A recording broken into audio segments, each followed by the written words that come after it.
Appu exam ഹാളിൽ ഇരുന്ന് exam എഴുതുകയാണ്. അവനൊരു കുന്തവും അറിയില്ല. അപ്പോൾ അവന്റെ തലക്കുള്ളില് തലച്ചോറ് ബോറടിച്ച് പുറത്തേക്ക് വന്നു. ഹൗ, എത്ര നാളായി ഇതിനുള്ളിൽ ഇരിക്കുന്നു. അപ്പോൾ തലച്ചോറ് പുറത്തുള്ള കാഴ്ചകൾ കണ്ട് അവിടേക്ക് പോകാൻ നിൽക്കുമ്പോൾ ഷെടാ, ഇവനെ ഇങ്ങനെ ഇവിടെ വിട്ടേച്ചു പോകും. തലച്ചോറ് അപ്പോൾ തന്നെ അവിടെ ഉണ്ടായിരുന്ന ബുക്കെല്ലാം എടുത്ത് അപ്പുവിന്റെ മണ്ടക്കുള്ളിൽ കുത്തി നിറച്ചു. ഇപ്പോൾ നമ്മുടെ അപ്പു വെറും അപ്പു അല്ല, ജീനിയസ് അപ്പു ആണ്. തലച്ചോറ് കുട്ടൻ പുറത്തുള്ള കാഴ്ചകളെല്ലാം എൻജോയ് ചെയ്ത് കളിക്കുമ്പോൾ അവിടെ നമ്മുടെ അപ്പു തലക്കുള്ളിലെ ബുക്കുകളിലെ ആൻസറുകളെല്ലാം പേപ്പറിലേക്ക് എഴുതിയെടുക്കുകയാണ്. അപ്പു കൃത്യമായിട്ടുള്ള ആൻസറുകൾ പേപ്പറിലേക്ക് എഴുതുമ്പോൾ അവിടെ നമ്മുടെ തലച്ചോറ് കൂട്ടൻ ലൈഫ് എൻജോയ് ചെയ്യുകയാണ്.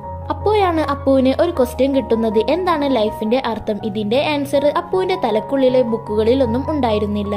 അവൻ ചികഞ്ഞും മറിഞ്ഞും ആലോചിക്കുന്നു, ഉത്തരം കിട്ടുന്നില്ല. ഇത് അറിഞ്ഞ തലച്ചോറ് അവിടേക്ക് വന്ന് ക്വസ്റ്റ്യൻ വായിക്കുന്നു. അവർക്ക് മനസ്സിലാകുന്നു ലൈഫ് എന്ന് വെച്ചാൽ എൻജോയ് ചെയ്യാനുള്ളതും കൂടിയാണെന്ന്. അപ്പുവിന്റെ തലക്കുള്ളിൽ വീണ്ടും കയറിയ തലച്ചോറ് അവൻ നേരത്തെ കണ്ട കാഴ്ചകൾ ചിത്രമായി വരച്ചു വെക്കുന്നു.